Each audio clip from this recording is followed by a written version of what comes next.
मुनिराज की, मुनि श्री 108 विनम्र सागर जी महाराज की, समस्त मुनि संघ की।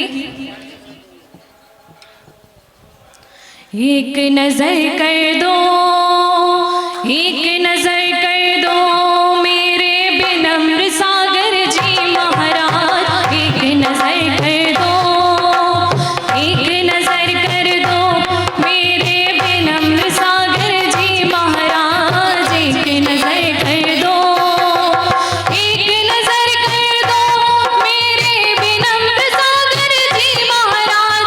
रहना गुरुवर मेरे साथ। एक नजर कर दो मेरे विनम्र सागर जी महाराज। एक नजर कर दो।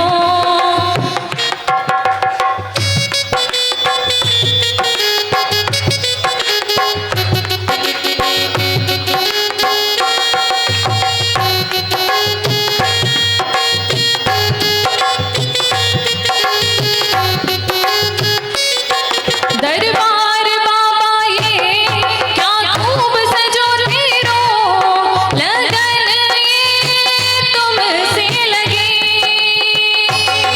रोशन हुई देखो मेरे मन की गलियां, अरज जो दर पे लगी। ओ एक नजर कर दो, एक नजर कर दो मेरे विनम्र सागर जी महाराज। एक नजर कर दो, एक नजर कर दो मेरे विनम्र सागर जी महाराज। एक नजर कर दो।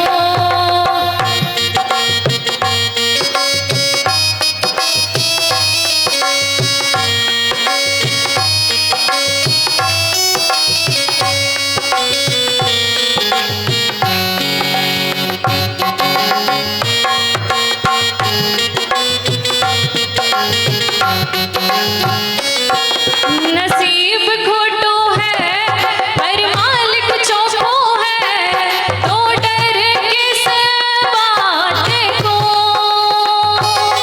मनडोई साचो है गुरुदेव साचो है, रखवालो दिन रात को।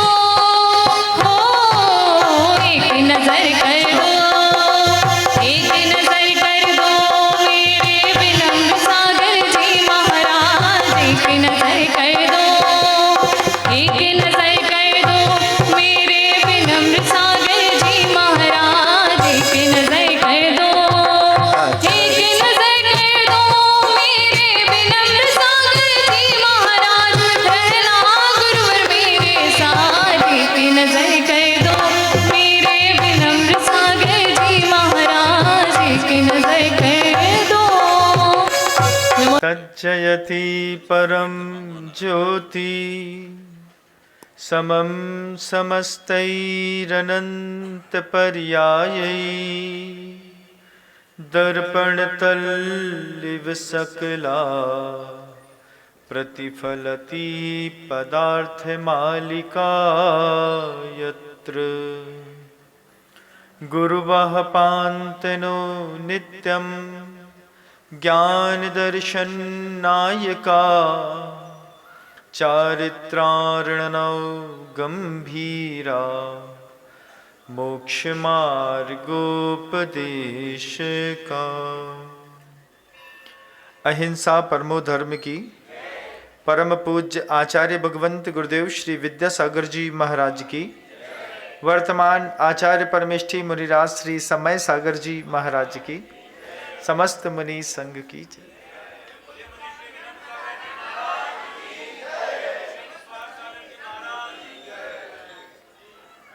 दशानन, भानुकर्ण और साथ ही साथ विभीषण, ये तीनों विद्याधर, जब उन्हें पता चला कि लंका हमारे पूर्वजों की थी, तो लंका का शासन प्राप्त करने के लिए, विद्या साधन करने के लिए कोई भी विद्याधर होता है उसके साथ नियोग होता है। अचानक विद्याधर के नगरियों में रहने वाले सामान्य से व्यक्तियों को विद्याएं प्राप्त नहीं हो जाती। साधुओं के जैसी उनको भी कठिन तपस्या, मंत्र सिद्धि के माध्यम से विद्या अर्जन करने के लिए पुरुषार्थ करना पड़ता है। वे तीनों के तीनों दशानन, भानुकर्ण और विभीषण भीम नामक वहाँ वन में, जहाँ पर देव भी उस वन में प्रवेश करने से डरते हैं, ऐसे वन में जाकर के स्वच्छ शिला के ऊपर बैठ करके ध्यानस्थ हो गए। ध्यानस्थ होने के बाद जम्बूद्वीप का अधिपति यक्ष जो था अनावृत, वह अपनी स्त्रियों के साथ वहां पर आकर के क्रीड़ा के निमित्त से उतरा।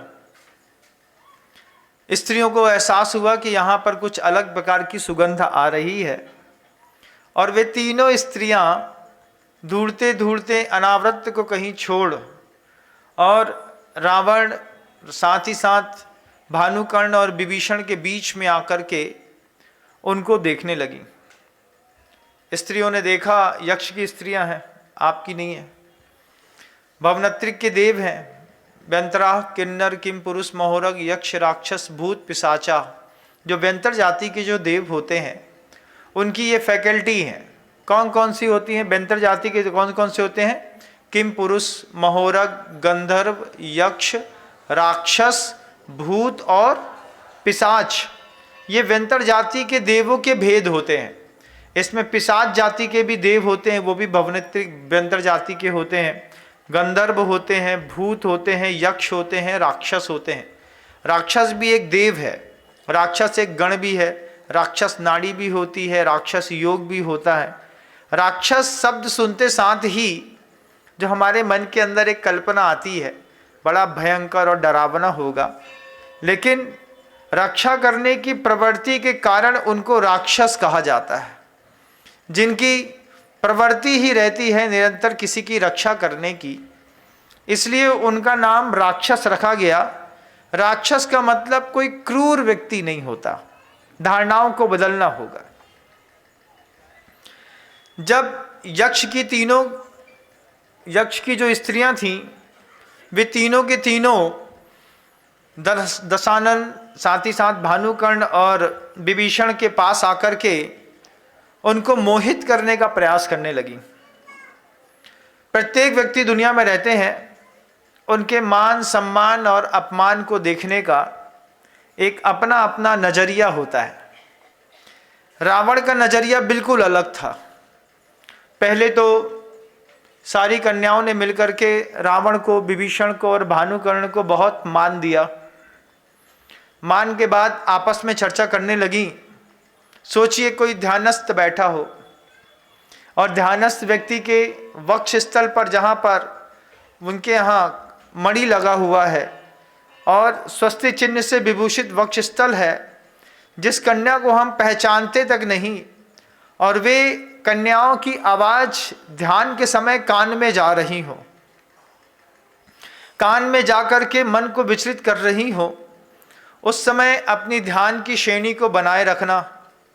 कन्याएं आपस में सर्वप्रथम तो रावण, विभीषण और भानुकर्ण के यथार्थ चित्रण को कर रही थी। आपस में कह रही थी, इस तपस्वी का तेज तो देखो, चेहरे से कैसा गजब का तेज टपक रहा है। दूसरी कहती थी, वो देखो भानुकर्ण को, वो भानुकर्ण जिस तरीके से मंत्र का उच्चारण कर रहा है, उस उच्चारण करते वक्त उसकी वाणी का ओज भी दिखाई देता है। तीसरी कहती थी, निश्चित ये कोई बड़ी विद्या को सिद्ध करने के लिए यहाँ पर बैठे हैं, ओजस, तेजो, विद्या। फिर वो चौथी कहती है कि इनकी वृद्धि तो देखो, कि इनके ध्यान के माध्यम से आसपास का वातावरण बहुत सुरम्य हो गया। फिर चौथी, पांचवी बात करती कि इन तीनों के तीनों लोगों को जरूर ये किसी न किसी विशेष कार्य के लिए आए हैं, ये जरूर उस कार्य के स्वामी बनेंगे। एक सम्यक दृष्टि के जीवन में वे आश्चर्य एक साथ घटित होते हैं। आचार्य समंतबद्ध गुरुदेव ने रत्नकंडक सावकाचार्य में एक कारिका लिखी है, ओजस, तेजो, विद्या, वीर, विजय, वृद्धि, विजय, विभव, सनाथा, महाकुला, महार्था, मानव तिलका, भवंति दर्शन पूता। जो सम्यक दर्शन से पवित्र होते हैं वे महान कुल में पैदा होते हैं, महान अर्थ को मतलब कार्य की सिद्धि करने वाले होते हैं, वे ओज के साथ, विद्या के साथ, वैभव के साथ सम्मिलित होकर के ही अपना जीवन जीते हैं। हम अगर अपने ऊपर दृष्टिपात करें तो पता चलेगा कि हमारे पास ओज है तो विद्या नहीं है, विद्या है तो वैभव नहीं है, वैभव है तो हमारा कोई नाथ नहीं है या हम किसी के नाथ नहीं हैं, फिर महान कुल में पैदा नहीं हुए हैं। तो ये जो विच्छेद है, ये विच्छेद से रहित होकर के वे तीनों के तीनों विद्याधर आकाश मंडल में रहने वाले उस भीम नामक वन की अटवी में, जहाँ पर अजगरों का समूह था, वहाँ ध्यानस्थ थे। और एक यक्ष की जो यक्षी थी, वो रावण को, विभीषण को और भानुकर्ण को प्रभावित करने के निमित्त से उसके कान में एक चंपा का फूल लटक रहा था। कभी चंपा के फूल की सुगंध देखिएगा। चंपा का फूल दिखने में बिल्कुल ऐसी सामान्य सा दिखता है, और उसकी सुगंध अगर आपने हाथ से छू लिया है तो, जेब में रख लिया है तो घंटों आती रहती है। और एक यक्षी कान में लटकते हुए चंपा के फूल को रावण के हृदय से छुपाती हुई निकल गई। लेकिन रावण बिल्कुल ध्यानस्थ थे। मान, सम्मान और अपमान को देखने का उनका नजरिया ही अलग। कोई हमसे अच्छे से बात करे, आपसे अच्छे से बात करे तो आप आंख खोल के देख लें, अरे ये कौन आ गया। लेकिन वे विद्याधर अपनी जितेंद्रियता के कारण प्रसिद्ध थे। दो चीजें ध्यान में उनकी बहुत गहराई तक बैठी थी कि सबसे पहला, ध्यान में बैठने वाला व्यक्ति को जितेंद्रिय होना आवश्यक है। और जितेंद्रिय का मतलब सिर्फ स्पर्शन इंद्रिय की जितेंद्रियता से मतलब नहीं होता।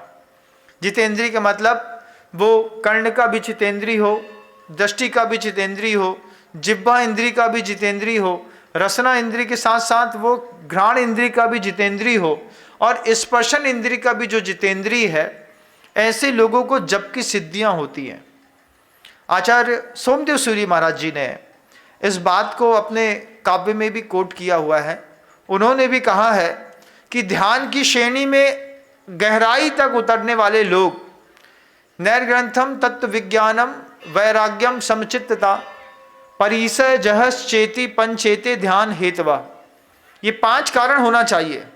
अंदर से बिल्कुल निस्संकपना है अगर किसी गृहस्थ का भी, अंदर से वैराग्य है, अंदर से तत्व के विज्ञान को समझता है, परिचय को सहन करने की ताकत है, तब जाकर के उसकी ध्यान में किसी जप की सिद्धियां होती हैं।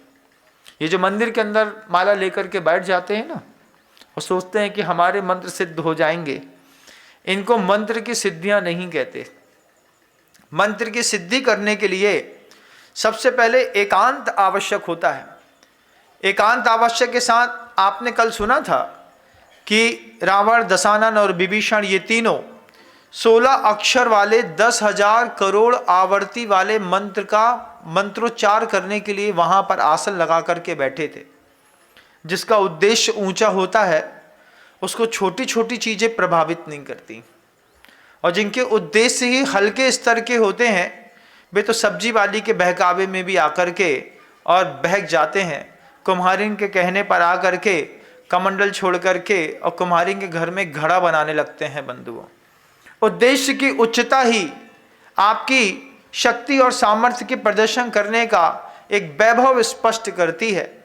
रावण, कुंभकर्ण, साथ ही साथ तीसरा विभीषण, ये तीनों ध्यान में मग्न थे।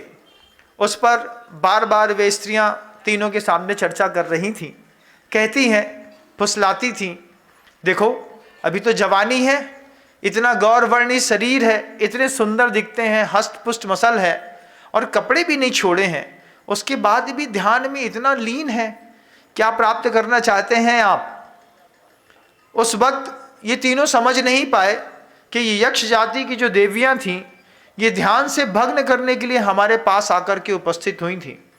रावण, विभीषण, कुंभकर्ण, ये तीनों संवाद से बिल्कुल पृथक होकर के, जैसे 1000 कोशिश करने के बाद भी दूध से निकला हुआ घी वापस दूध में नहीं मिलता, ठीक ऐसे ही ये तीनों उनके हर संवाद से पृथक जीवन जी रहे थे। जब बहुत देर तक मान सम्मान की बातें हो गईं और मान और सम्मान की बातों में, राग की बातों में रावण, विभीषण और कुंभकर्ण का ध्यान विचलित नहीं हुआ तो वे सारी देवियों ने जाकर के यक्ष अनावृत से कहा, देखिए वो तीनों ध्यान कर रहे हैं, उनको आप भी एक बार देख लीजिए। और अनावृत जम्बूद्वीप का यक्ष जाति का अधिपति, उसने उसके अंडर में रहने वाले 10,000 से ज़्यादा और यक्ष थे। जब देखा अनावृत ने कि ये तीनों बहुत ध्यानस्थ हैं, तो ध्यानस्थ होने के कारण अनावृत ने आज्ञा दे दी, इनके ऊपर प्रहार करो, इनके ऊपर उपसर्ग करो। ध्यानस्थ व्यक्ति के ऊपर उपसर्ग की बात, ध्यानस्थ व्यक्ति ने सोचा नहीं था, कभी कोई साधु सोचता ही नहीं है कि जीवन में उसके ऊपर उपसर्ग भी आएगा, लेकिन तैयार जरूर रहता है, आएगा तो क्या करना पड़ेगा। तो जितेंद्रियता है, वैराग्य है, तत्व का विज्ञान है। ये उपसर्ग के काल में साधु की या गृहस्थ में भी ध्यानियों की रक्षा करते हैं बंधुओं। 16 अक्षर के मंत्र की एक विशेषता थी कि वो जो मंत्र था वो कूट मंत्र था। कूट मंत्र ऐसे होते हैं, मान लीजिए बहुत अच्छे मंत्र जो होते हैं वो तो अत्यधिक स्वर वाले होते हैं, लेकिन अगर 3 व्यंजन एक साथ रख दिए जाएं आधे अक्षर के, तो उसका उच्चारण करना कठिन होता है। 3 व्यंजन का एक साथ उच्चारण नहीं कर सकते आप स्वर का उच्चारण तो कर सकते हैं। 3 व्यंजन वाले वो कूट मंत्र थे जिनका जपने से पहले खुद की सहन शक्ति, सामर्थ्य, वैराग, तत्व विज्ञान, उसके बाद मंत्रों की कूटता कि उसका शुद्ध उच्चारण गले से निकल जाए, उस पर एक मुग्ध दोष होता है। मुग्ध दोष क्या होता है कि मान लीजिए मंत्र की माला फेरने वाला अपने ही शरीर पे या फिर मन के अंदर किसी स्त्री या कन्या इत्यादि का भी ध्यान करता रहता है और माला फेरता रहता है, उसको जाप की सिद्धि नहीं होती। इसको कहते हैं माला फेरते वक्त का मुग्ध दोष। ये मुग्ध दोष से भी वे तीनों के तीनों मुक्त थे। उसके ऊपर ध्यान करते वक्त एक क्रुद्ध दोष भी होता है। नाक के ऊपर मक्खी बैठ गई, माला फेर रहे हैं और नियम है कि नहीं हटाएंगे, तो जब मक्खी का जो छोटा सा पैर होता है ना, जब वो संवेदनशील स्थानों पर चलता है, नाक की कणिका अग्रभाग बहुत संवेदनशील होता है, आँख की पलकों के नीचे का भाग संवेदनशील होता है, आँख की भ्रुकुटियों का ये कॉर्नर का भाग ये बहुत संवेदनशील होता है, ओष्ठ ऊपर के और नीचे के ओष्ठों में भी संवेदनशीलता में अंतर होता है बंधुओं। ऊपर के जो ओठ होते हैं वो सर्वाधिक संवेदनशील होते हैं, नीचे के ओठों में संवेदनशीलता का अभाव होता है, क्योंकि लगातार गर्म ऊष्मा या आप जब भोजन इत्यादि गर्म करते हैं, खाते हैं, उस वक्त इसका नीचे का संवेदन खत्म हो जाता है कई बार, लेकिन ऊपर का ओठ बहुत संवेदनशील होता है। ऐसे ही जब आपके माथे का सामने का जो भाग रहता है, जहाँ पर आप ब्रह्मरंध्र कहते हैं, उस पर भी वहाँ पर संवेदनशीलता बहुत रहती है, इसलिए वहाँ पर तिलक लगाए जाते हैं। और तिलक की भी अपनी अपनी परिभाषाएं होती हैं। विद्या की प्राप्ति के लिए विजय तिलक लगाया जाता है। विजय तिलक ऐसा ऊपर खड़ा हुआ होता है। सौभाग्य की वृद्धि के लिए गोल तिलक लगाया जाता है। बिल्कुल पतले तिलक लगाने वाले वो जो लोग होते हैं, वे अपने सम्मान गौरव की रक्षा करने के लिए पतला तिलक लगाते हैं। इनका भी पूरा विज्ञान शास्त्रों में लिखा हुआ है। सामान्य करके जब कभी भी कोई बालक आपके घर का विद्या अध्ययन इत्यादि के लिए स्कूल वगैरह भी जाता है, तो उसको गोल तिलक ना लगा करके अगर आप विजय तिलक लगाते हैं तो इसका भी प्रभाव बहुत अच्छा बढ़ता है। माँ बहनें अपने सौभाग्य की वृद्धि के लिए गोल तिलक लगाती है। मान लीजिए कोई शिष्य है, अंतेवासी है, ब्रह्मचारी है, वह भी अगर गोल तिलक लगाता है तो उसका सौभाग्य भी निरंतर वृद्धिंगत होता रहता है। उस क्रुद्ध दोष से बचने के लिए भी ये सारी चीज़ें काम करती हैं। उधर महिलाएं और वहाँ की यक्षियाँ लगातार जब इन तीनों को प्रभावित करने की कोशिश कर रही थीं, नाकाम होने पर जब अनावृत ने अपने सारे क्रूर यक्षों को कहा कि इनके ऊपर उपसर्ग करो, इनका ध्यान भग्न करो, तो हमेशा ऐसा होता है बंधुओं कि एक तो स्वभाव से क्रूरता और उस पर स्वामी की आज्ञा मिल जाए तो कुत्ता जितना तेज भौंकता है उसकी तो बात ही अलग होती है। कुत्ते का स्वभाव क्या है? भौंकने का। भौंकता तो वो है ही, लेकिन अगर उसका मालिक कह दे छू। तो जैसे मालिक छू करता है, उसके बाद जैसे कुत्ते का क्रोध आसमान में रहता है, मेरे मालिक ने कहा है नहीं छोड़ेंगे, ऐसे ही वे सारे यक्ष एक साथ टूट पड़े और टूट करके तीनों का ध्यान भग्न करने की कोशिश करने लगी। और ध्यान भग्न करने की कोशिश में भी विभीषण, भानुकर्ण और रावण, मुझे याद है मैं वहीं पे खड़ा होकर के देख रहा था। महाराज आप वहाँ कैसे पहुँचे? जब रविशेन आचार्य महाराज का मैंने पद्म पुराण उठाया, तो जब मैं पुराणों को पढ़ता हूँ तो सिर्फ शब्दों को नहीं पढ़ता, वहाँ पर जाकर के खड़ा हो जाता हूँ। बोले जो भी घटाना है मेरे सामने घटाओ। ये जितना भी संवाद है ये जैन शासन में पद्म पुराण का है बंधुओं। प्रथम भाग के पृष्ठ क्रमांक 140 से लेकर के जब आप 168-70 तक के करीब 30 पन्ने पढ़ेंगे तो मेरे सारे संवाद को आप वहाँ पर उपस्थित पाएंगे।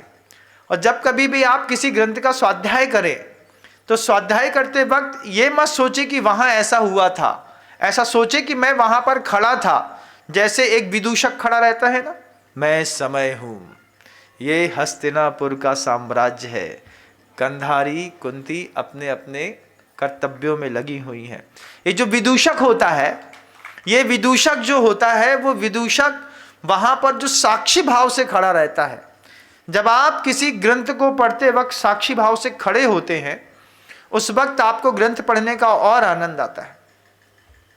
मैंने देखा वहीं पर खड़े होकर के इतने घनघोर उपसर्ग हो रहे थे, लेकिन ये तीनों क्रुद्ध दोष से रहित होकर के अपने जप पे लगे थे।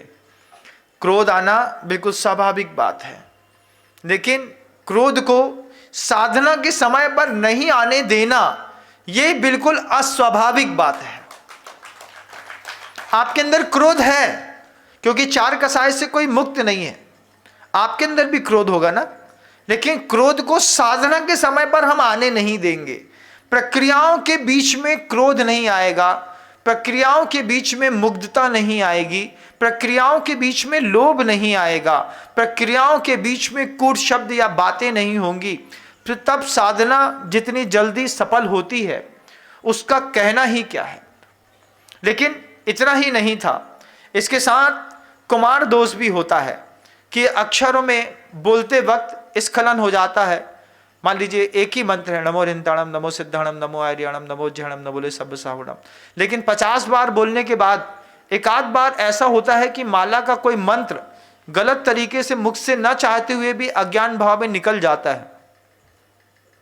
इस कुमार दोष से भी रावण, विभीषण और साथ ही साथ कुंभकर्ण, ये तीनों दोष मुक्त थे।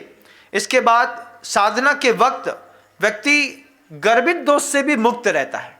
मंत्र का जाप करते वक्त एक गर्वित दोष भी होता है। वो गर्वित दोष क्या होता है कि गर्वित दोष के कारण जो है ना, हम बड़े घर के हैं, हमारे हाथ में पन्ना की माला है, अब माला फेर रहे हैं आप सोना की, और सोना की माला फेरते वक्त आप जब ऐसे करके माला फेरते हैं, 3 तोला की है आपके हाथ में, मान लीजिए आपकी सास बाई ने आपके जन्मदिन पे आपको गिफ्ट कर दी, आपने बड़े भाव के साथ 3 तोला अपने गले में डाल ले। अब जब मंदिर जाते हैं तब वह माला साड़ी से या फिर धोती से बिल्कुल बाहर दिखाई देती है, दूसरे सामने वाला दिखता है इनके घर के अंदर हर बहू को एक एक माला मिली है, उनकी सास बहुत अच्छी है। बहुत अच्छी बात है। आप माला फेरने के लिए लेके गए थे कि दिखाने के लिए? अगर दिखाने के लिए लेके गए और उससे ऐसे बिल्कुल ध्यानस्थ होकर के मंत्र फेर रहे हैं तो गर्भित दोष से दूषित होने पर मंत्र भ्रष्ट हो जाते हैं।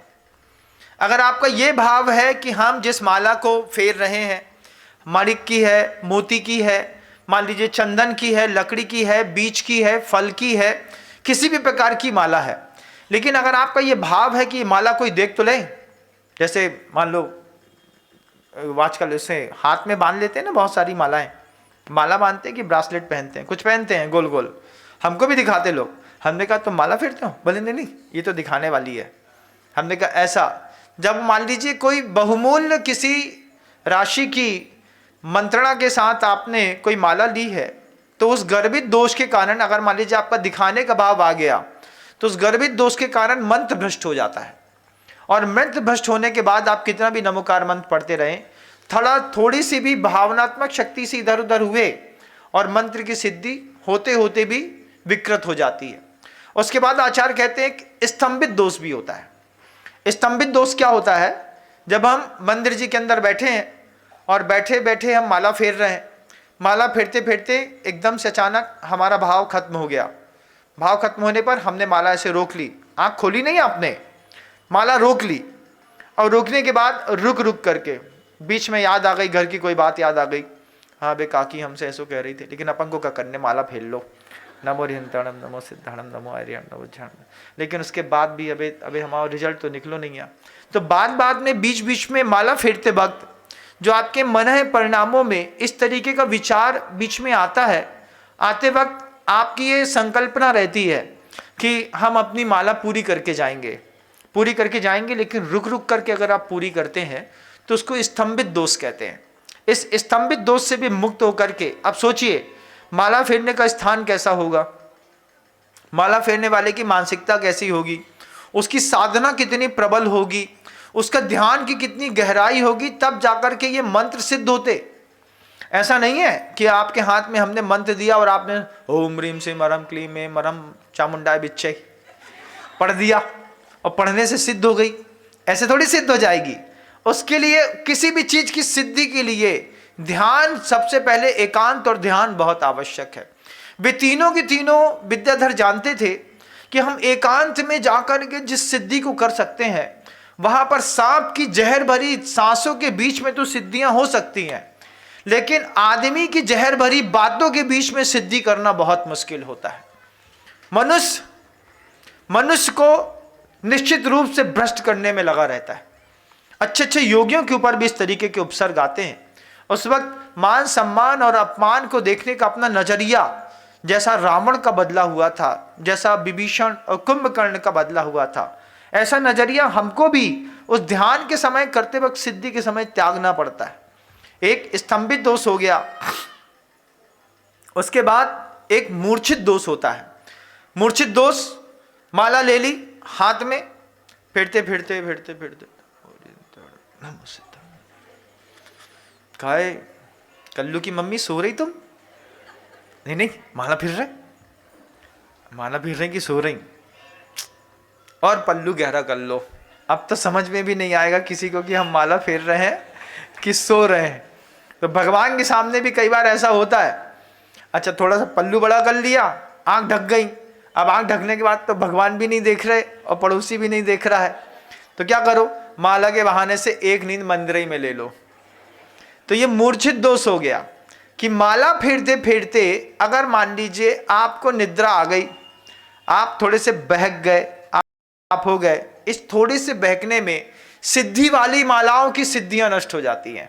आप सामान्य से कर्म निद्रा के लिए कोई माला फेर रहे हैं तो बात अलग है, लेकिन अपने किसी विशेष प्रयोजन से और किसी कार्य की सिद्धि के लिए आगम शास्त्रों की किसी माला को फेरा और माला पूरी होने के पहले आपको प्रमाद आ गया, तो उस प्रमाद के कारण वो माला मंत्र दूषित हो जाता है। फिर आपको पुनः पहली बार से, जैसे टीबी के मरीज होते हैं ना, एक दिन दवाई बंद कर दो, एक दिन की दवाई बंद करने का परिणाम क्या निकलता है, उसको पहले दिन से पूरा कोर्स फिर करना पड़ता है। तो टीबी के मरीजों को रेगुलर हर स्थिति में दवाइयाँ, भोजन रोज चाहिए होता है। ठीक ऐसे ही जब विशेष प्रकार की मंत्र की सिद्धियां करते हैं और मंत्र की सिद्धि के निमित्त से आप बैठ गए, अब आपने ले लिया कि भैया महाराज जी ने मंत्र दिया है, उस मंत्र को फेरना है, वो तो ठीक है फेरना है, लेकिन शाम के समय अच्छी दही पूड़ी खा लिए, ठरूला खा लिए, उसके ऊपर बढ़िया अच्छी तली हुई और वस्तुएं खा लिए, 2 गोठा गुजिया और रात में एक रबड़ी और एक रसगुल्ला, इतना खा करके और फिर इसके बाद रहा ही नहीं पड़ी तो रात को 10 बजे एक गिलास बढ़िया गर्म दूध मलाई मार के, उसके बाद सुबह उठे, कहा कि सुबह से पर्यूषण पड़ने वाले हैं, दासन चौथ मनाए नहीं कि पंचमी से शुरू। अब जैसे ही मंदिर जाओ तो कल की जो खाया पिया है उसका कुछ विकार शरीर पे दिखाई देगा कि नहीं देगा? दिखाई देगा। तो इस मंत्र की शक्तियों में इस तरीके की सिद्धियों की माला फेरने से पहले अपने भोजन को 8 दिन पहले कंट्रोल कर लिया जाता है। ये सब जैन शासन के विज्ञान है।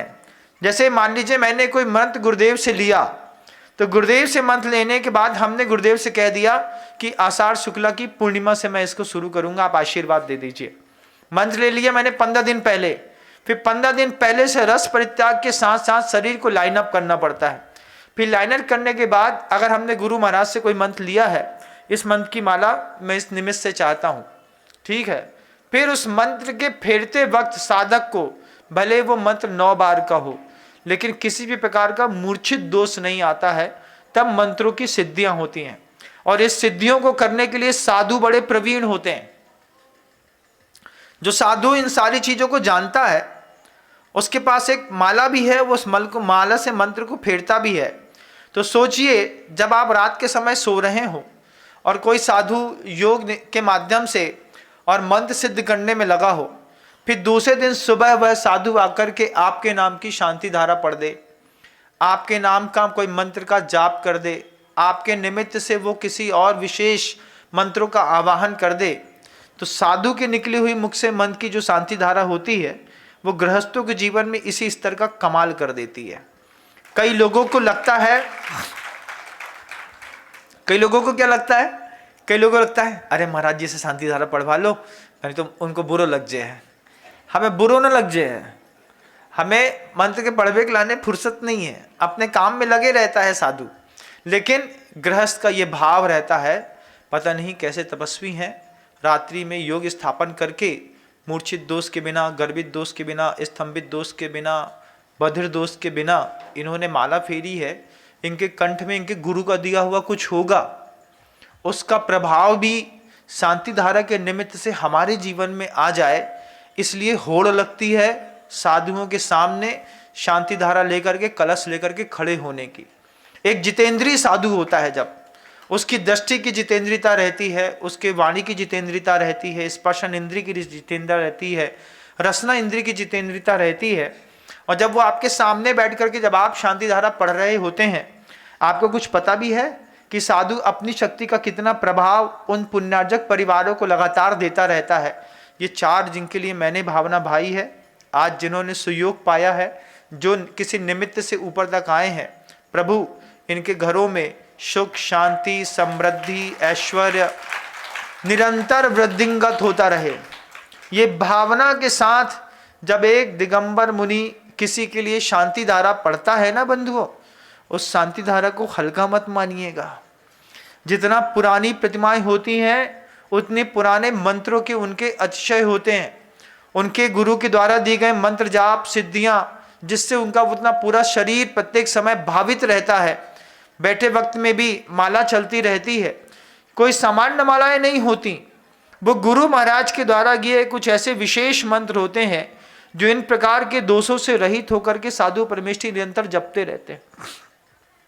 माला में इस प्रकार का मूर्छित दोष से, मुक्त दोष से हट करके उसके बाद एक छिन्न दोष भी होता है।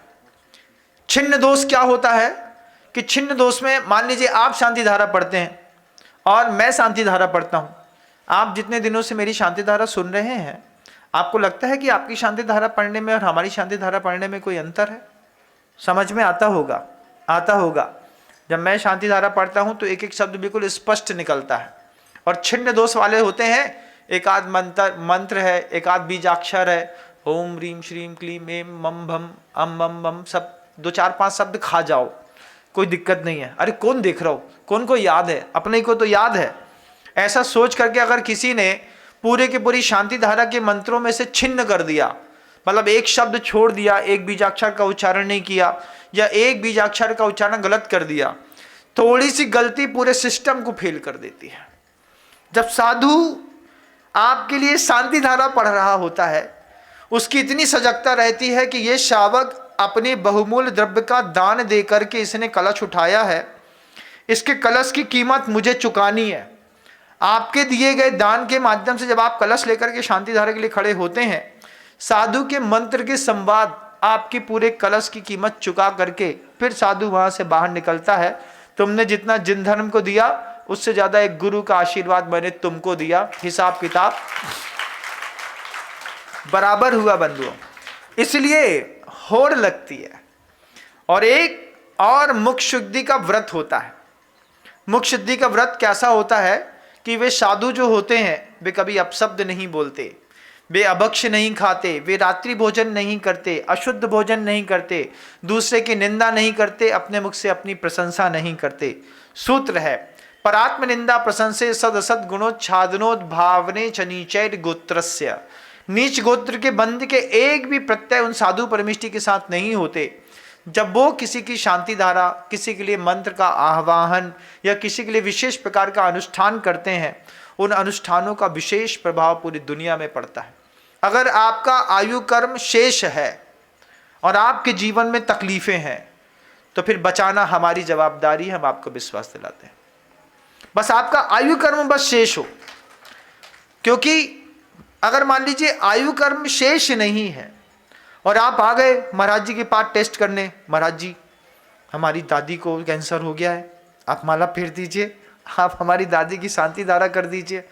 हम बस एक ही बात कहेंगे कि अगर आपकी दादी का सिर्फ आयु कर्म बस शेष है तो मणि मंत्र तंत्र सब काम करते हैं, और आयु कर्म उठ गया है तो मणि मंत्र तंत्र बहु होई, मरते न बचावे कोई, फिर कोई नहीं बचा सकता।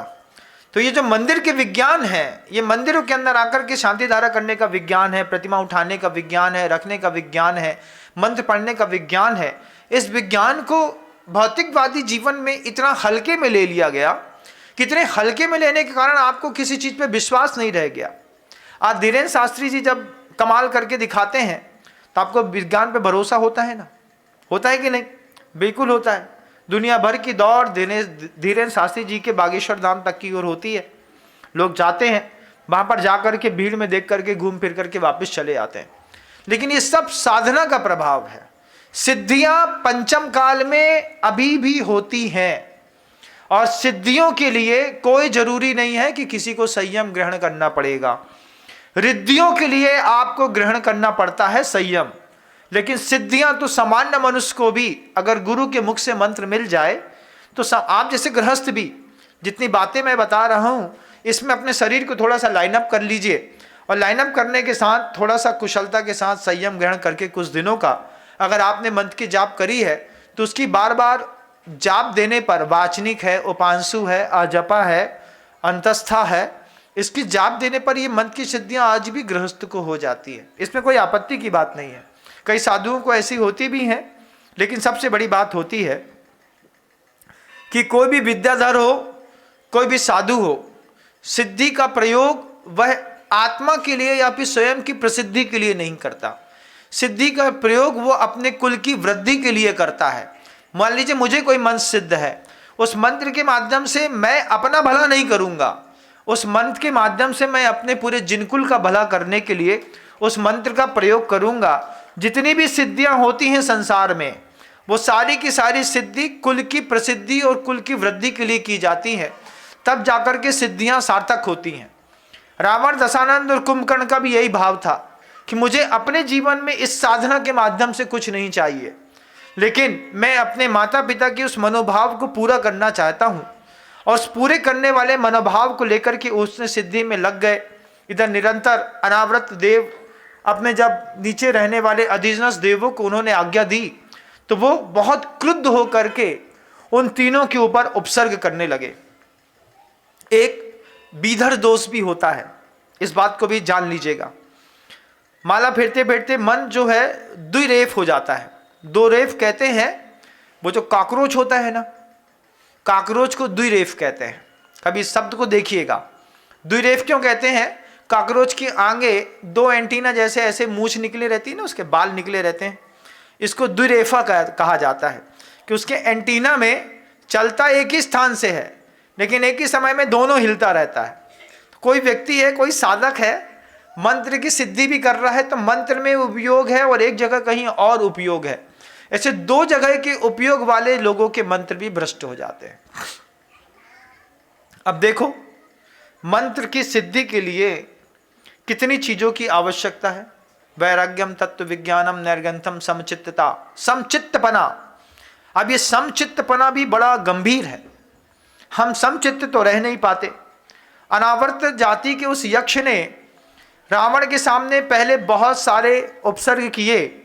उपसर्ग जब पूरे होकर के भी देखा कि ये तीनों बिल्कुल ध्यानस्थ हैं, तो उसके चित्त को भंग करने के लिए रावण ने रत्नसभा और केकसी को लेकर के सामने आकर के वो अनावृत जाति का देव लेकर के आ गया। मायामयी रत्नसभा और मायामयी केकसी सामने आकर के खड़ी हो गई। केकसी के बाल पकड़ करके वे जाति के देव उसको जमीन पर लिटाने लगे, घुमाने लगे। रावण उसके बाद भी माला फेरने में ध्यानस्थ थे। इतनी गंभीरता तो बहुत बड़ी बात होती है कि हमारी माँ को हमारे सामने कोई बाल पकड़ के खींच रहा हो और हम माला छोड़ दें, माँ को बचाने का प्रयास करेंगे ही। रथसभा को लाए जकड़ों करके पूरी की पूरी बेड़ियों में, और इतना ही नहीं, उसको इतना मारा रावण, विभीषण और कुंभकर्ण के सामने। तीनों के तीनों ध्यान में लीन योगी के जैसे अलग अलग स्थान पर बैठे थे। और जब यह दृश्य उपस्थित किया जा रहा था, उस अनावृत जाति के यक्ष ने रत्नसभा का सिर ऐसा पकड़ करके और नीचे से उस सिर धड़ से अलग कर दिया। खून का फुब्बारा रत्नसभा का यहीं से निकल पड़ा। बहुत धीरे से रत्नसभा के मुख से आवाज निकली, बेटा दशानन मुझे बचा ले। वह कान में जा रही थी आवाज, लेकिन कान में जाती हुई आवाज ने भी रावण का ध्यान भंग नहीं किया।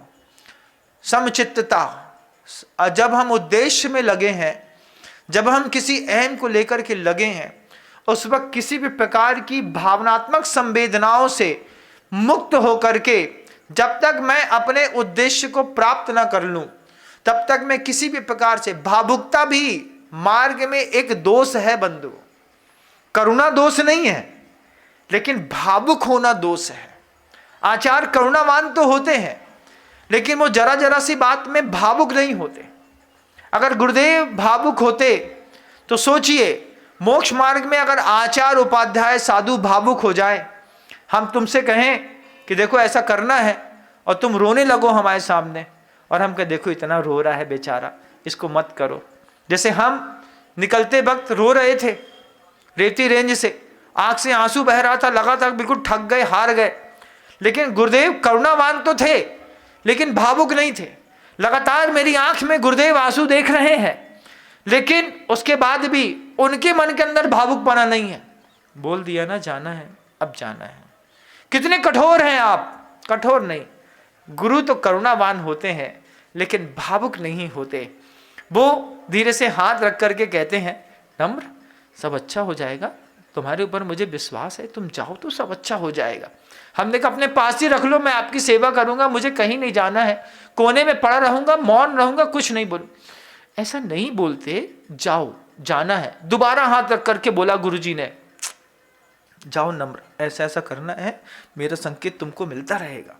हमने कहा आप साथ में तो रहेंगे ना, पीछे उठा करके ऐसा आशीर्वाद, मेरा आशीर्वाद है तुम जाओ। लेकिन आचार्य करुणा तो कर रहे हैं, भावुक नहीं है। इतने सारा शिष्य समुदाय साथ में रहते रहते 18 साल हो गया, हर चीज समझते हैं, हर भावनाओं को समझते हैं, हर विचार को समझते हैं, चेहरे का हर इमोशन समझते हैं। लेकिन गुरुदेव उस वक्त जब अपने कर्तव्यों में रहते हैं, कोई इमोशंस नहीं समझते। गुरुवर भावुक नहीं होते, गुरुवर करुणावान तो होते हैं, खूब करुणा करते हैं। जैसे निकला, एक हाइको दे दिया गुरुजी ने, नम्र के पास तक ये हाइको पहुंचा दो। मेरे पास हाइको आया, मेरे पास रास्ते में था, सिर्फ 40 किलोमीटर मैंने पार किया। मुझे आज सौम्य सागर जी महाराज जी की खबर आई, आचार्य भगवंत ने आपके लिए एक हाइको भेजा है। हम जैसे ही आचार्य भगवंत की बात शब्द सुना, सौम्य सागर जी की आवाज़ सुनी, हमारे फिर आंख में आंसू आ गया। हमने कहा गुरुजी ने क्या भेजा है? तो बड़े गंभीर अंदाज में सौम्य सागर जी बोलते हैं, गुरुदेव ने आपके लिए कहा है, गुरु अंक में अंक मिले धुलेंगे शेष कलंक। ये हाइको दे दिया। अब हाइको को मैंने बैठ करके सोचा, फिर गुरु अंक में 18 साल तक गुरुजी की गोद में रहा, 18 साल तक गुरुजी के पास रहा। गुरु अंक में अंक मिले, अच्छे अंक मिले गुरुजी के अंक में रह करके, गुरुजी ने अच्छा समझा। अब जहां भेज रहे हैं, जहां तुमको जाने का संकेत मिला है, धुलेंगे शेष कलंक, जो थोड़े बहुत कलंक हैं जीवन के, वो गृहस्थों के बीच में जाओगे तो वहां पर जाकर के भी साफ हो जाएंगे। ये हाइको रेवती रेंज छोड़ा था तो छोड़ते साथ ही गुरुजी ने 40 घंटे के बाद, मुझे ऐसा लगता है कि जैसे मैं यहाँ गुरुजी की याद कर रहा था, गुरुजी भी वैयावृत्ति करते करते करुणावान तो वो हैं ही, उनको लग रहा होगा कि पहली बार वो लड़का हमेशा के लिए बाहर गया है, वो सह नहीं पा रहा होगा, उसको एक शब्दों का संबल और दे देते हैं। तो शब्दों के संबल से दूर भेज करके भी उन्होंने मुझे खड़ा कर दिया। और गुरुजी सागर जी ने जब मुझसे कहा, गुरुजी ने कहा है नम्र से कह देना मैं ऊपर से सब देख रहा हूं, तुम चिंता नहीं करना। इस शब्द ने गुरुजी के छोड़ने के बाद जीवन को जीवन दिया। मैं जब जी पाया, मैं हमेशा कहता था मैं दुनिया में सब छोड़ सकता हूं, मैं अपना गुरु नहीं छोड़ सकता। आज भी मैं इस बात को कहता हूं बंधुओं, मैं दुनिया में सब छोड़ सकता हूं लेकिन मैं अपना गुरु नहीं छोड़ सकता। गुरुजी आज देह सूर के साथ भले नहीं है, लेकिन उनके विचार, उनकी भावनाएं, उनकी सोच, उनका समर्पण, उनकी साधना सब मेरे अंग अंग में समाई है। मुझे सब दिखता है कि गुरुजी होते तो ऐसा होते, गुरुजी होते तो ऐसा करते, गुरुजी होते तो ऐसा करते। और वही संवाद मैं आप सबके बीच में रखने की कोशिश करता हूं कि गुरुजी को ये मत सोचो चले गए, गुरुजी को अपने बीच में जीवित रखो, उनको जिंदा बना के रखना हमारी और आपकी दोनों की जवाबदारी है बंधुओं। सिर्फ हमारी जवाबदारी नहीं, हमारे साथ गुरुजी को जिंदा बना के रखना आपकी भी जवाबदारी उतनी ही है। जब हम गुरुजी का कोई भी जुड़ा हुआ कोई कार्यक्रम करते हैं, जब हम गुरुजी से जुड़े हुए किसी संकल्प को पूर्ण करते हैं, जब हम गुरुजी की बात करते हैं, जब हम गुरुजी का जयकारा लगाते हैं, जब हम फोन लगाने पर जब किसी से बात करो 2 मिनट 1 मिनट अपने गुरु की बात जरूर करो। जिन शासन 1000 गुना ऊंचा हो जाएगा, बोले ये व्यापारी जब भी बात करेगा पहले आधा मिनट तो अपने गुरुजी की बात जरूर करेगा। किसी ने मजाक में भी पूछा ना कि हमारी क्या हाल चाल है, अरे भैया हमारे गुरु महाराज की हमारे ऊपर बहुत कृपा है, वो गुरु महाराज हमारे बहुत दयालु हैं। ऐसे शुरुआत करनी पड़ती है। संवाद तो फोन में रोज करते हैं, हजारों लोगों से करते हैं, लेकिन उस संवाद में भी पुण्य को बढ़ाने की एक प्रक्रिया शामिल की जा सकती है। दिन भर में 50-70 फोन कॉल्स उठाते होगे, बस इतना संकल्प करो कि मैं जिंदा हूं, मेरे जिंदा रहते मेरा गुरु मेरी जुबान में, मेरी आंखों में, मेरी बातों में जिंदा रहेंगे। गुरु यहां से जिंदा रहेंगे, अपने आप विश्व में प्रभावना होती रहेगी बंधुओं। गुरु को जिंदा रखना हमारी और आपकी दोनों की जवाबदारी है। आज गुरु महाराज जी के इतने सारे पावन पवित्र संकल्प और प्रकल्प हैं, उन प्रकल्पों में जब हम अपनी ऊर्जा देते हैं, मैं निरंतर देख रहा हूं इतनी बड़ी बड़ी राशियां दे करके इस उदयनगर की समाज से रोज एक ध्येय को चुनने वाला श्रावक अपने आप खड़ा होता है। उसको समझ में आता है महाराज अभी तक मेरा ध्येय मेरी पत्नी, मेरे बच्चे, मेरे परिवार, मेरे भोजन, मेरी गाड़ी तक सीमित था। आज आपकी अनुकंपा से एक नया ध्येय मिला है। 10 वर्ष का आपने समय भी कितना पवित्र दिया है। इस 10 वर्षों में मैं अपने ध्येय को इसको भी पूर्ति कर पाऊं। गुरु के साथ जुड़ना एक बहुत बड़ा सौभाग्य बंधु, बहुत बड़ा सौभाग्य, एक के लिए नहीं दुनिया भर के प्रत्येक व्यक्ति के लिए, कि अपने गुरु को हमारे अपने जिंदा रहते, अभी गुरु देह सूर से गए हैं, अभी गुरु जिंदा है। जिस दिन ऐसी जनरेशन पैदा हो जाए जिसने गुरु की सुगंध भी ना सूंघी हो, वो गुरु के नाम का बस किताबों में जयकारा लगाए तो बात अलग है। हमने तो गुरु को जिया है, 20 साल तक गुरु जी को साथ में देखा है, उसके अंग अंग को उनके छुआ है, उनकी स्पर्शना महसूस करी है, शरीर का कोमलपन देखा है, वाणी की करुणा देखी है। और आप कहो कि गुरुजी चले गए, ऐसा कैसे मान ले कि गुरुजी चले गए और हमारी श्रद्धा उनकी उपस्थिति की मोहताज नहीं है। उनकी अनुपस्थिति में भी हम गुरुजी के प्रति उतनी श्रद्धा का भाव रख सकते हैं जितना गुरु की उपस्थिति में हम गुरुजी की पूजा करते थे। और इसका प्रमाण है, हम आज भी जब गुरुदेव की पूजन करते हैं हमको कभी ऐसा एहसास नहीं होता कि गुरुजी नहीं है। गुरुजी की पूजा करते वक्त लगता है कि हम वास्तव में आज भी गुरुजी की ही पूजा कर रहे हैं। एक गुरु को जिंदा रखना एक अच्छे शिष्य का काम होता है। पुत्र किसको कहते हैं? पुत्र उसको कहते हैं जो अपने माता पिता का पाया बनता है। माता पिता को जो ऊपर उठाने वाला होता है उसको पुत्र संज्ञा कही गई है। संस्कृत व्याकरण में उस शब्द की परिभाषा तो देखो, जो अपने माता पिता को ऊपर उठाए उसको पुत्र कहते हैं, जो अपने गुरु को ऊपर उठाए उसको पुत्र कहते हैं। कपूत भी होते हैं और सपूत भी होते हैं बंधु दुनिया में। हर पुत्र तो काम का नहीं निकलता ना, किसी के यहां नहीं निकलता। मां दंपति 4 संतानें पैदा करता है, अच्छा दंपति 8-10 संतानें भी पैदा करता है, लेकिन 10 संतानों के बीच में भी हमारे पेट के जाए हैं, हम ही के बढ़ाए हैं, हम ही ने अपनी छाती का दूध पिलाया है, बड़ा किया है, सब किया है। लेकिन उसके बाद भी माता पिता को 10 में से किसी एक पे भरोसा रहता है। कोई संभाले या ना संभाले, जो छोटो वालों हमें संभाल ले है। होता है कि नहीं? बोलो बोलो, बताओ तो, होता है ना? संतानें तो सब हैं, दुनिया में जितने गुरुजी के शिष्य हैं सब गुरुजी की संतानें हैं। उन्हीं से दीक्षित हैं, उन्हीं से शिक्षित हैं, उन्हीं से प्रभावित हैं, उन्हीं के अनुसरण कार्य करते हैं, आगम की चर्या करते हैं। बिल्कुल आप सब सही करते हैं, लेकिन पूछना पड़ेगा गुरुजी के पुत्र बनने का श्रेय प्राप्त है कि नहीं? पुत्र किसको कहते हैं? माता पिता को ऊपर उठाने वाले पुत्र कहलाते हैं। बाकी दुनिया भर में जैसे खुद के पेट के जाए में खुद को विश्वास नहीं है, ऐसे गुरुजी को भी सब पे विश्वास हो ऐसा नहीं है बंधुओं। जिस पर विश्वास है गुरुजी ने उसको संकेत दे दिए, और उनके संकेत आज आपको भी समझ में आते हैं। ये भी आप सबका सौभाग्य है बंधुओं। अपने गृहस्थ जीवन में देखो, दिखता है कि नहीं? 4 संतानें हैं, 4 संतानों में जैसे जैसे व्यक्ति वृद्ध होता जाता है उसका भरोसा घटता बढ़ता जाता है। लड़का, एक ही लड़का है, उसके बाद भी पिता को भरोसा ये नहीं संभाल पाएगा, तो बेटी से कहता है, माँ धीरे से कहती है, बेटी तुम जी और रख लो, इसके ऊपर गोलू के ऊपर तो भरोसा नहीं है, जो पता नहीं पाल पाओ कि नहीं पाल पाओ, लेकिन हम वृद्ध हो जाएं तो हमें संभाल लियो। कहीं एक जगह आसरा टिकता है, एक जगह आसरा टिकता है, इसका यह मतलब नहीं है कि हम अपने बच्चे को बच्चा नहीं कहते। बच्चे को बच्चा तो कहेंगे, तुम तो बच्चे कल भी थे आज भी रहोगे, लेकिन तुम पर भरोसा नहीं है कि तुम अपने गुरु का, अपने माता पिता का नाम ऊपर उठा पाओगे। फिर उन बच्चों पे बहुत जिनके ऊपर भरोसा रहता है, उनके कंधे पर गुरुजी हाथ रख ही देते हैं, बोल ही देते हैं कि ये संभालेंगे, वो संभालने वाले हैं। और जाने के बाद बाप को जिंदा रखना, बाप की फर्म को जिंदा रखना। फर्म भी होती कि नहीं होती है? बोलो, होती है ना? होती है।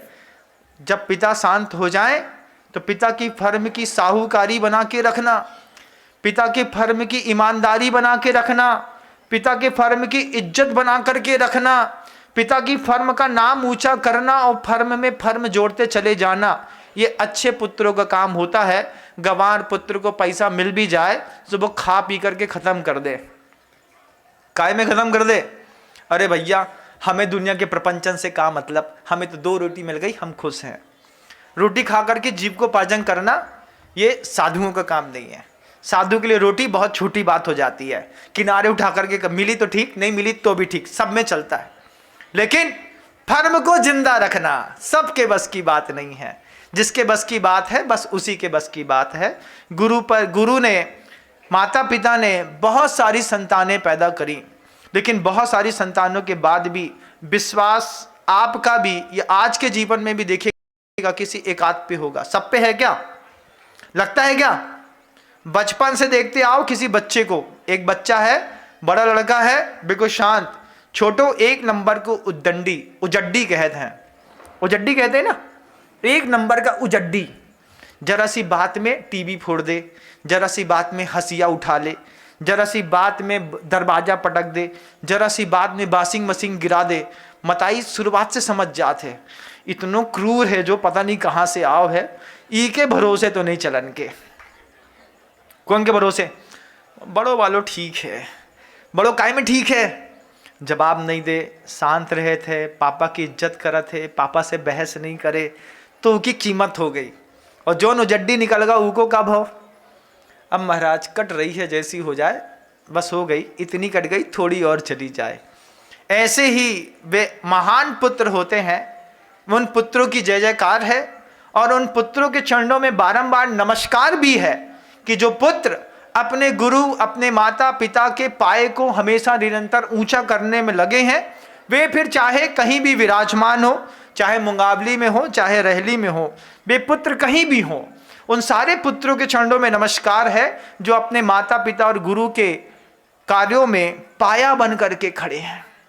आपको भी अपने गुरु का पुत्र बनना है, इस बात को याद रखिएगा। मैं हमेशा कहता हूं, जो साधु संत मंच पे बैठे रहते हैं मात्र वो ही गुरु जी के शिष्य नहीं है। इसके अलावा जो कपड़े पहन करके घर में रह रहे हैं वो भी गुरु जी के पक्के शिष्य हैं। अगर गुरु के पक्के शिष्य नहीं होते तो अपनी संपत्ति उठा करके गुरु जी के लिए इच्छाओं में दान कैसे करते।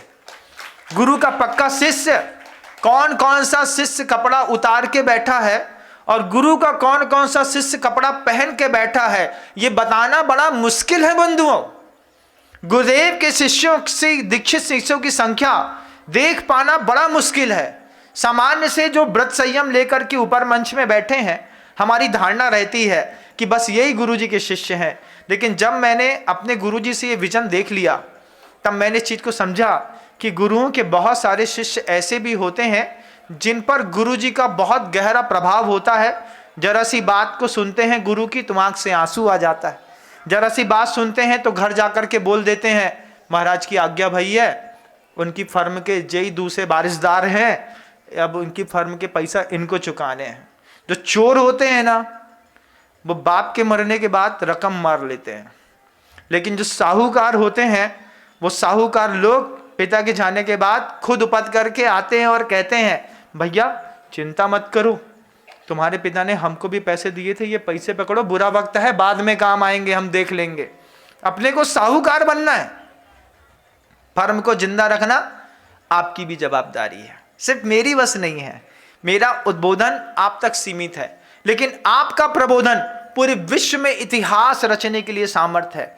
साधु एक दूर तक, एक मंजिल तक, व्यक्ति विशेष तक अपना संवाद रखता है, लेकिन जब गृहस्थ संवाद रखता है अपने गुरु का तो उसकी ख्याति दिग दिगंत तक पहुंचती है।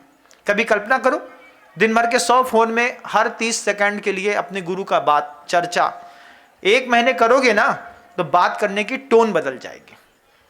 रावण, विभीषण और कुंभकर्ण, इन तीनों के सामने जब रत्न सभा का गला काटा गया, धीरे से मां की पेट में तलवार मारी गई, तो विभीषण और कुंभकर्ण की जो क्रोधाग्नि थी वो ध्यान करते करते भड़क गई। लेकिन रावण उस वक्त भी निश्चल बैठे रहे और 1000 शरीर धारण करने वाली अनेक हजारों विद्याएं एक साथ, जिन विद्याओं को सिद्ध करने में बहुत समय लगता है, वे विभीषण और भानुकर्ण के क्रुद्ध होने के कारण छूट गईं और यहाँ पर आकर के रावण के सामने उपस्थित हो गईं। एक साथ हजारों विद्याएं लाइन लगा करके ऐसे खड़ी थीं, जिनके विचित्र प्रकार के रूप थे। स्तंभनी थी, मोहन वाली थी, उच्चाटन वाली थी, विद्वेषण वाली थी, ऐसी सैकड़ों विद्याएं सिद्ध हो गई। रावण ने आंख उस वक्त भी बंद रखी जब विद्याओं ने पूरा घेरा ऐसा बना लिया और अनावृत जाति के उस यक्ष को, जो जम्बूद्वीप का स्वामी था, उसने देखा कि रावण को बहुमूल विद्याएं सिद्ध हो गई हैं। तब वही अनावृत जाति का यक्ष रावण के चरणों में आकर के सम्मान के साथ चरणों में बैठ करके रावण की पूजा करने लगा। पूजा शब्द के अनेक अर्थ होते हैं, प्रशंसा करने को भी पूजा कहते हैं।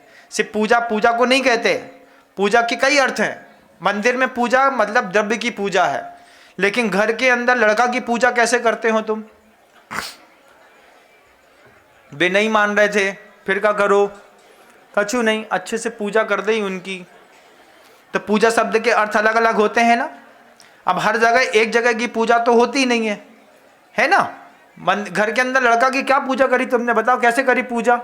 समझते तो हैं आप लोग। 2 कान के नीचे दिए, है ना, 1 डंडा मारा खींच के, किसी ने चप्पल दिखाई, किसी ने कुछ। लड़का रोते रोते जैसे कुत्ता किकियाते हुए भागता है, लड़का भागा मम्मी के पास। क्यों? काहे? अरे वो मानती नहीं है, कितनी बार समझाई। पूजा कर दी आज। एक पेट पूजा भी होती है, उसके बाद और भी पूजा होती है, कुछ मोहल्ले में पूजा होती है। तो सब पूजा, पूजा शब्द के कई अर्थ हैं। तो उस अनावृत जाति के यक्ष ने उस वक्त रावण की आकर के प्रशंसा के रूप में पूजा करी। और जैसे आप अपने दामाद को भेंट इत्यादि देते हैं, ऐसी ही भेंट उस अनावृत यक्ष ने रावण को दी और कहा मेरी जो महाविद्याएं हैं वे महाविद्याएं आज से आपको समर्पित है, मैं स्वयं आपको समर्पित हूँ। आप जब मुझे स्मरण करेंगे मैं जम्बूद्वीप का सबसे बड़ा यक्ष हूँ, आज से आपकी सेवा में उपस्थित रहूँगा।